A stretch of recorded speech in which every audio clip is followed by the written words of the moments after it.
here's a paradox that might sound familiar. The smarter you are, the harder food can be. Think about it. You're brilliant at solving complex problems, leading teams, and driving results in your career. But when it comes to food, it feels impossible to figure out. And if you're wondering why you can master every area of your life except food, this video will explain exactly why your intelligent mind is working against you, and more importantly, how to fix it. If you're new here, I'm Jessica Lawson, and I have lived this struggle firsthand. I used to be almost 300 pounds, and as a former tech executive, I was the person people came to for solutions. I could optimize systems, lead teams, and solve complex problems, but behind the scenes, I gained 140 pounds in just 5 years while climbing the corporate ladder. And the more successful I became, the more I struggled with food. I researched every diet, analyzed every approach, and created elaborate plans because that's what smart people do, right? We solve problems. But with food, my intelligence became my biggest obstacle. Even after having bariatric surgery and losing the weight, I discovered something crucial. My smart, analytical brain was actually making my relationship with food more complicated, not less. But everything changed when I realized why this happens to intelligent, high-achieving women and discovered how to turn a seeming weakness into a strength. And so if you're ready to understand why your brilliant mind might be sabotaging your relationship with food, hit that subscribe button and that notification bell, because I'm sharing strategies specifically designed for smart, successful women who are ready to stop letting food hold them back. Let's talk about what I call the high achievers food paradox. Now, here's what's happening. The same intelligence that makes you exceptional in your career can actually complicate your relationship with food. Think about how your analytical mind works. You research extensively, consider every variable, and optimize for the best possible outcome. This serves you brilliantly in your professional life, but with food, it creates a perfect storm of overthinking. Here's why. Your brilliant mind turns every food choice into a complex equation. You're not just deciding what to eat.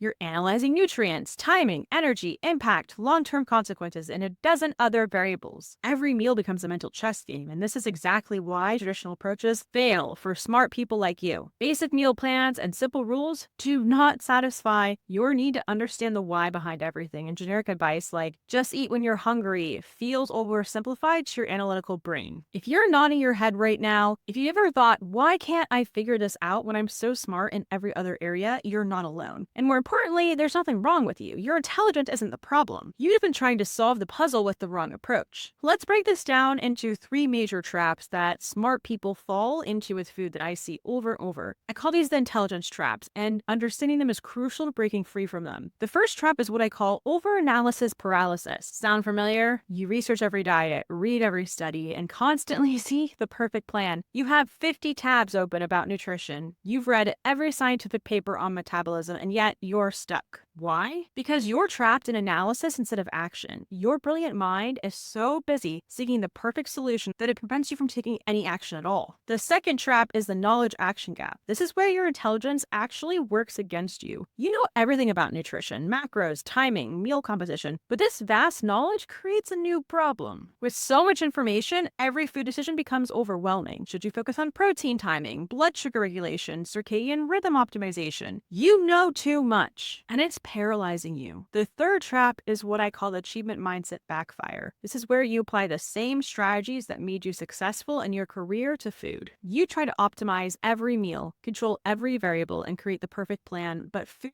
doesn't feel like a business strategy. And this perfectionist approach actually sets you up for failure. Now let's dive deeper into why smart people tend to overcomplicate food, and it comes down to 3 core psychological factors. First, there's a need for control. As a high achiever, you're used to being able to think your way through any challenge. You believe that if you just find the right information or create the perfect plan, you'll solve the food puzzle once and for all. Second, there's the fear of failure. When you're used to excelling at everything you do, the idea of failing with food feels unbearable, and this creates a perfectionist cycle where you're either all in on a perfect plan or feeling a complete failure. And third is what I call optimization addiction. You've trained your brain to constantly seek better, more efficient solutions, but this constant optimization actually creates more problems than it solves. But here's where it gets gets really interesting: your blind spots. Most smart people have completely disconnected from their body signals because they're so focused on the intellectual approach to food. They don't trust their hunger cues because they think they need to outsmart their body. Now, here's the good news: your intelligence can become your greatest asset with food, but only when you know how to use it correctly. First, we need to shift how you use your analytical skills. Instead of analyzing every food decision, we're going to use your strategic thinking to create systems that eliminate the need for constant decisions. Think of it like setting up your company's operating procedures, because once they're in place, you don't have to reinvent them every day. This is where we use the smart person's food framework. Unlike rigid diet plans that fight against your intelligence nature, this framework works with your high-achieving mind. We create structure without rigidity, set clear boundaries while maintaining flexibility, and focus on optimizing performance rather than perfecting every meal. The implementation approach is designed specifically for your analytical mind, and we're going to establish clear metrics so that you can measure progress, but we'll measure the right things like mental bandwidth freed up, energy levels, and performance markers, not just calories or macros. Here's what makes this approach different: we're not trying to turn off your smart,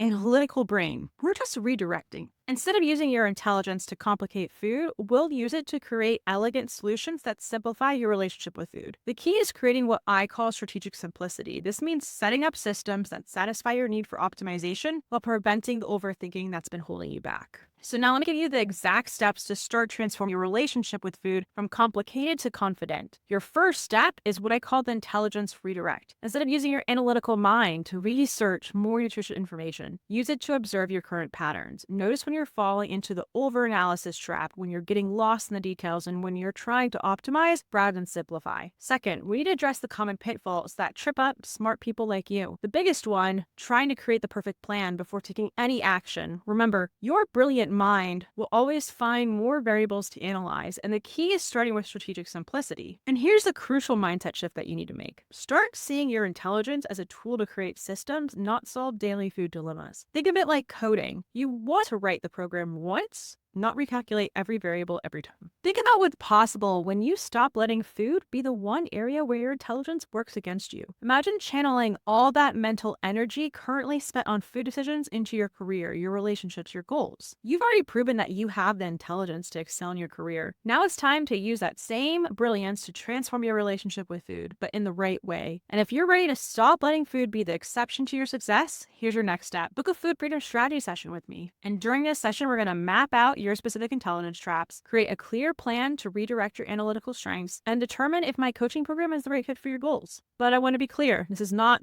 for everyone. I only work with women who are ready to use their intelligence as an asset rather than a liability with food. But if you're ready to transform your relationship with food and reclaim your mental energy, click the link below in the description to book your food freedom strategy session. And make sure to hit subscribe and the notification bell for more strategies specifically designed for smart, successful women who are ready to stop letting food hold them back. And remember, your intelligence isn't the problem. You just need the right framework to channel it.